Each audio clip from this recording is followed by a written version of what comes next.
CAPF बनाम IPS, ये शब्द सुनकर किसी के भी कान खड़े हो सकते हैं, लेकिन जब आप इस बनाम वाले पूरे मामले को जानेंगे तो समझेंगे कि आखिर क्यों हमें हमारे जवानों का साथ देना चाहिए जो हमारे देश के दुश्मनों से सीमा पर दो दो हाथ कर रहे हैं। पूरे मामले को आसान शब्दों में आप कुछ ऐसे समझिए कि काडर अफसर निचले पायदान से चलना शुरू करता है और 34-35 साल की जीतोड़ मेहनत के बाद बहुत मुश्किल से वो आईजी के पद पर पहुंचता है। वहीं एक दूसरा व्यक्ति जो आईपीएस अधिकारी है वो महज 20 साल में आईजी बन जाता है। उस वक्त तक जो काडर अफसर पूरे लगन से देश सेवा में जुटा हुआ है वो महज कमांडेंट के पद तक ही पहुंच पाता है और ऐसे एक जमीनी अनुभव वाले व्यक्ति के ऊपर दूसरे अफसर को लाकर बॉस बना दिया जाता है। अब ये सुनकर आप भी कहेंगे कि ऐसा तो होना नहीं चाहिए। जी बिल्कुल, सीएपीएफ भी इसी के खिलाफ आवाज उठा रही है और देश की अदालतें भी इसमें उनके साथ हैं, लेकिन फिर भी उनके पक्ष में आने वाले अदालती फैसले लागू नहीं हो पा रहे हैं। अब समझिए कि पूरा विवाद क्या है।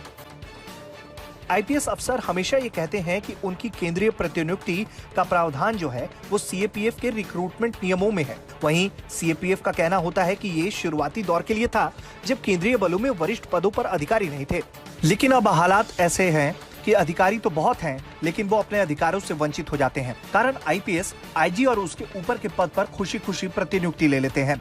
आईपीएस अफसरों का कहना होता है कि सीएपीएफ के रिक्रूटमेंट नियमों में 20 से 25% डीआईजी, 50% आईजी और 75% एडीजी रैंक के पदों पर आईपीएस अधिकारी प्रतिनियुक्ति पर आते हैं।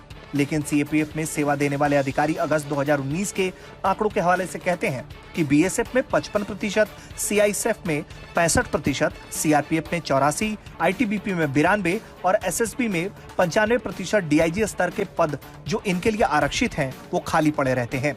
जबकि इन्हीं सुरक्षा बलों के आईजी स्तर से ऊपर के पद पर ये खुशी खुशी आ जाते हैं। वहीं दूसरी तरफ सीएपीएफ के जवान जान जोखिम में डालकर रोज देश सेवा करते हैं और फिर सालों की मेहनत के बाद बेहतरीन अनुभव हासिल करते हैं, लेकिन उच्च पदों पर उन्हें प्रमोट नहीं किया जाता। कैडर अधिकारी 29-30 साल की सेवा के बाद भी डीआईजी पद के लिए प्रमोट होने का इंतजार करते रहते हैं और दूसरी तरफ कोई आईपीएस अफसर डीआईजी के पोस्ट पर आना नहीं चाहता, जिससे सालों साल ये पद खाली पड़े रहते हैं। सीएपीएफ को 1986 में संगठित सेवा का दर्जा मिला हुआ है। ऐसे में ये तभी पूरी तरह से लागू हो सकता है जब उन्हें उनके विभाग के लोग द्वारा ही देखा जाए। जब तक आईपीएस का डेपुटेशन होता रहेगा ये एक संगठित सेवा प्राप्त विभाग कैसे पूरी तरह से स्वायत्त हो पाएगा। सीएपीएफ की ओर से लगातार नए सर्विस रूल फ्रेम किए जाने की मांग हो रही है, लेकिन पुराने ही नियमों में छिटपुट बदलाव किए जाते हैं, जिससे ना तो उन्हें पूरी तरह से लाभ और सुविधा हासिल हो पा रहा है और ना ही इन्हें संगठन के रूप में पूर्णतः आजादी हासिल हो पा रही है।